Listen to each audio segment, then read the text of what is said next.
Praise the Lord. യെശയ്യാ പ്രവചനം 15 അധ്യായം 1 വാക്യം വായിക്കാം. മോവാബിനെ കുറിച്ചുള്ള പ്രവാചകന്റെ യെശയ്യാ പ്രവാചകന്റെ പ്രവചനമാണിത്.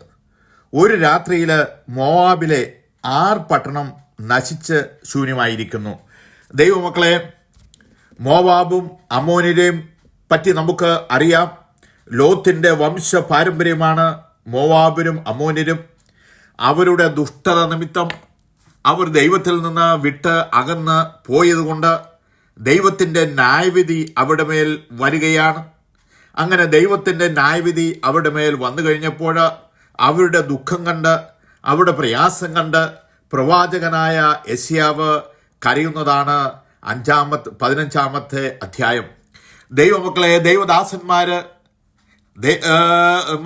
ഡ്യൂട്ടി, ദൈവദാസന്മാർ പലപ്പോഴും ഹല്ലേലൂയ ദൈവത്തിൻ്റെ ന്യായവിധി പലരുടെയും മേല്, പല രാജ്യങ്ങളുടെ മേല്, വ്യക്തികളുടെ മേൽ വരുമ്പോൾ ദൈവമേ അവരോട് കരുണ കാണിക്കണമേ എന്ന് കരയുന്നത് നമുക്ക് പ്രവചന പുസ്തകങ്ങളിൽ ഉടനീളെ കാണുവാനായിട്ട് കഴിയും. യെരമ്യാ പ്രവചനത്തിൽ പറയുകയാണ്, യഹോവയായ ദൈവം പറയുകയാണ് ഇസ്രായേലിനോട്, ഞാൻ അവരോട് കരുണ കാണിച്ച് മടുത്തു. ഹല്ലേലൂയ. ദൈവത്തിന്റെ വചനത്തിൽ പറയുകയാണ്, ആകാശം ഭൂമിക്ക് മേൽ ഉയർന്നിരിക്കുന്ന പോലെ എൻ്റെ ദയ അവൻ്റെ ഭക്തന്മാരുടെ മേൽ വലുതാണ്. പക്ഷേ അങ്ങനെ കരുണ കാണിക്കുന്ന ദൈവമാണെങ്കിലും ഹല്ലേലൂയ അവരോട് കരുണ കാണിച്ച് ഞാൻ മടുത്തു എന്ന് പറയുകയാണ്. ഇവിടെ മോവാബ്യരും അമ്മോന്യരും അവര് ദൈവത്തെക്കാൾ ഉപരിയായി അവര് ബിംബങ്ങളെ ആരാധിക്കുകയാണ്. അവരുടെ ധനത്തിൽ അവർ ആശ്രയിക്കുകയാണ്. അവരുടെ ജീവിതം ദുഷ്ടത കൊണ്ട് നിറഞ്ഞിരിക്കുകയാണ്. അങ്ങനെ അവരുടെ ജീവിതം ദുഷ്ടത കൊണ്ട് നിറഞ്ഞിരിക്കുകയും ദൈവത്തെക്കാൾ ഉപരിയായി ബിംബങ്ങളിലും ധനത്തിലും അവർ ആശ്രയിച്ച് അവർ നീങ്ങിപ്പോൾ ദൈവത്തിൻ്റെ ന്യായവിധി അവിടെ മേൽ വന്നു എന്ന് നമ്മൾ വചനം പഠിക്കുമ്പോൾ നമ്മൾ മനസ്സിലാക്കുകയാണ്. മോവാബ്യരും അമ്മോന്യരും ഹല്ലേലൂയ ലോത്തിന്റെ വംശത്തിന്റെ വംശാവലിയാണ്. ദൈവം അവരോട് ലോത്തിനോട് പറയുകയാണ്, നീ വിട്ട് ഓടിപ്പോകുക. ലോത്തിനോട് ദൈവം പറഞ്ഞു. ഉൽപ്പത്തി പുസ്തകം 19 അധ്യായത്തിൽ ദൈവം ലോത്തിനോട് പറയുകയാണ്, നീ പെട്ടെന്ന് ഇവിടെ നിന്ന് ഓടിപ്പോകുക, ആ കാണുന്ന പർവ്വതത്തിലേക്ക് നീ ഓടിക്കയറണം എന്ന് ദൈവം ലോത്തിനോട് പറയുകയാണ്. എബ്രാഹാമിനെ ഓർത്ത് ദൈവം ലോത്തിനെ രക്ഷിക്കുന്നതാണ്. ഹല്ലേലൂയ. പർവ്വതത്തിൽ ഓടിയെത്തുവാൻ എനിക്ക് കഴിയയില്ല, പക്ഷേ എനിക്ക് ദോഷം തട്ടി മരണം ഭവിക്കും. ഇതാ ഈ പട്ടണം സമീപമാകുന്നു, അവിടേക്ക് എനിക്ക് ഓടാം. ദൈവം പറയുന്നു, ആ പർവ്വതത്തിലേക്ക് ഓടി പോകണം. ആ പർവ്വതത്തിൽ ലോത്തിന് താമസിക്കുന്നതിന് വേണ്ടി സൗകര്യങ്ങൾ ഒരുക്കിയിട്ടാണ് ദൈവം പറയുന്നത്, മോനെ ലോത്തേ, നീ അങ്ങോട്ട് പോകുക. ദൈവം ആരാണ്? ആൽഫയും ഒമേഗയുമാണ്, ആദ്യനും അന്ത്യനുമാണ് ദൈവം. ഹല്ലേലൂയ. നമുക്ക് വേണ്ടി നാം ദൈവത്തിന്റെ ആടുകളാണ്. ദൈവം നമ്മുടെ ഇടയനാണ്.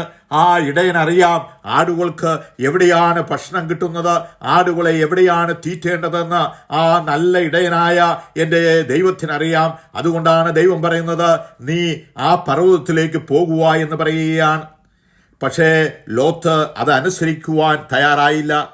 ദൈവത്തിന്റെ വാക്ക് അവൻ അനുസരിക്കുവാൻ തയ്യാറായില്ല.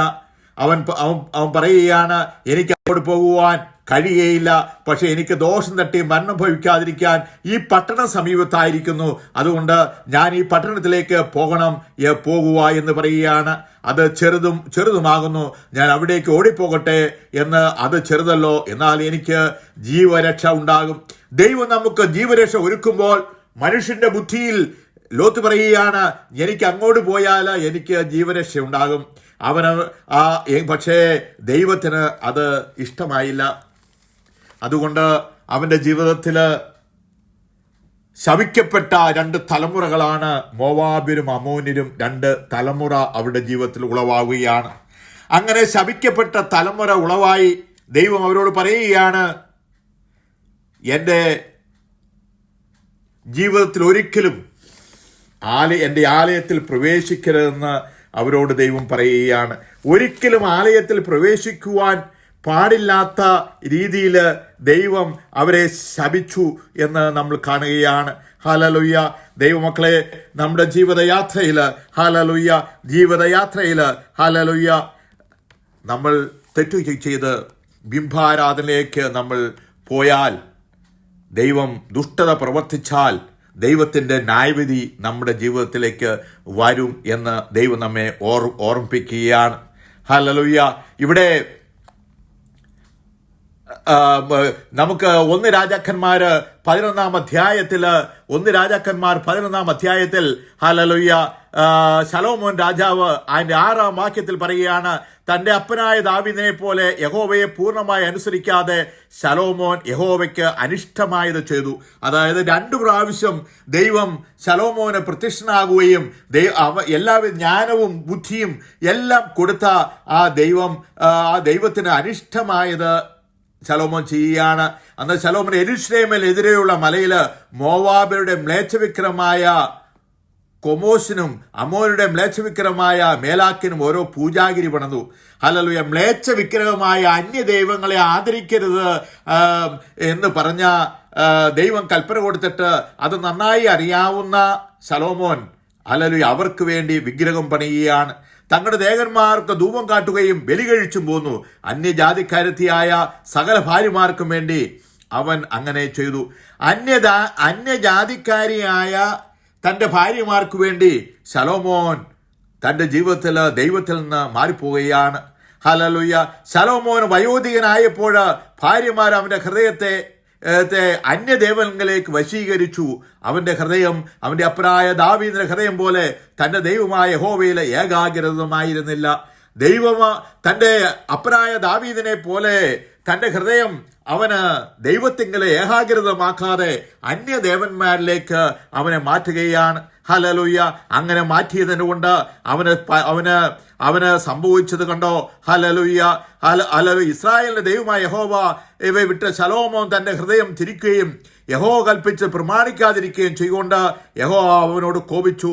യഹോവ ശലോമോന് കൽപ്പിച്ചെന്നാൽ, എൻ്റെ നിയമവും ഞാൻ നിന്നോട് കൽപ്പിച്ച കൽപ്പനകൾ നീ പ്രമാണിച്ചില്ല എന്നുള്ളത് സംഗതി നിന്റെ പേരിൽ ഇരിക്കുകൊണ്ട് ഞാൻ രാജ്യത്വം നിങ്ങളിൽ നിന്ന് നിശ്ചയമായി പറിച്ച് നിന്റെ ദാസന് കൊടുക്കും. ഹല്ലേലൂയ. ഞാൻ നിന്റെ രാജ്യത്വം നിശ്ചയമായി നിന്നിൽ നിന്ന് പറിച്ച് നിന്റെ ദാസന് കൊടുക്കും. ഹല്ലേലൂയ. ദൈവം ശലോമോന് ഇസ്രായേലിന്റെ രാജാവായി വാഴിച്ചു. പക്ഷേ അവൻ മ്ലേച്ഛ വിഗ്രഹങ്ങളെ ഉണ്ടാക്കുകയും അവയെ ആരാധിക്കുകയും ചെയ്തതുകൊണ്ട് തന്റെ അപ്പനായ ദാവീദിനെ പോലെ തന്റെ ഹൃദയം ദൈവത്തിങ്കല് അവന് ഏകാഗ്രതമായി സൂക്ഷിച്ചില്ല.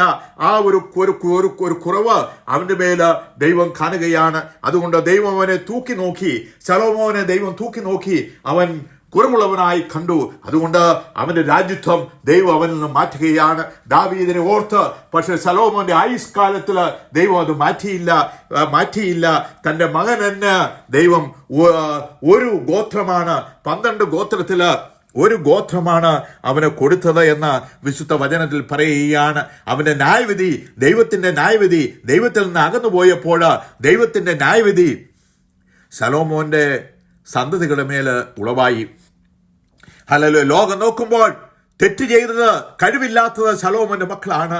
പക്ഷെ ദൈവം നോക്കിയപ്പോൾ തെറ്റ് ചെയ്തത് ശലോമോനാണ്. ശിക്ഷ അനുഭവിച്ചത് ശലോമോന്റെ മക്കളാണ്. ഹല്ലേലൂയ. നമ്മുടെ ജീവിതയാത്രകളിൽ നമ്മൾ പലപ്പോഴും ദൈവത്തെ വിട്ട് യാത്ര ചെയ്ത് നമ്മൾ തെറ്റ് ചെയ്യുമ്പോൾ പക്ഷേ ശിക്ഷ അനുഭവിക്കുന്നത് നമ്മുടെ മക്കളാണ്.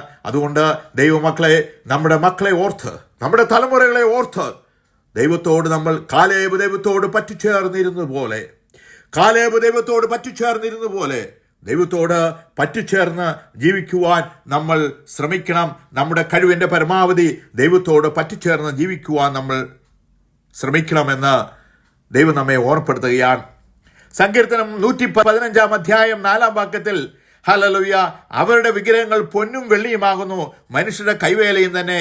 അവയ്ക്ക് വായുണ്ടെങ്കിലും സംസാരിക്കുന്നില്ല, കണ്ണുണ്ടെങ്കിലും കാണുന്നില്ല, അവയ്ക്ക് ചെവിയുണ്ടെങ്കിലും കേൾക്കുകയില്ല, മൂക്കുണ്ടെങ്കിലും മണക്കുന്നില്ല, അവയ്ക്ക് കൈയുണ്ടെങ്കിലും സ്പർശിക്കുന്നില്ല. Hallelujah, hallelujah.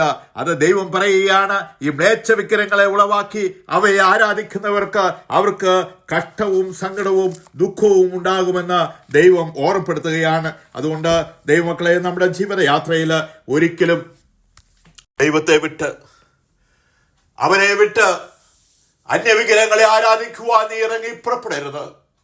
അങ്ങനെ ഇറങ്ങി പുറപ്പെട്ടാൽ ദൈവത്തിന്റെ ന്യായവിധി നിന്റെ മേൽ ഉളവാകും. അങ്ങനെ ദൈവത്തിന്റെ ന്യായവിധി നിന്റെ മേൽ ഉളവാകുമ്പോൾ നീ താമസിച്ച നഗരം, നിന്റെ ഭവനം, നിന്റെ സന്തതി പരമ്പരകളെല്ലാം നശിച്ച് പോകുമെന്ന് ദൈവം നമ്മെ ഓർപ്പെടുത്തുകയാണ്. അതാണ് യെശയ്യാപ്രവചനം 15-ാം അധ്യായം. അവരുടെ മോവാബിയരുടെയും അമ്മോന്യരുടെയും കഷ്ടത കണ്ട് യെശയ്യാപ്രവാചകൻ കരയുകയാണ്.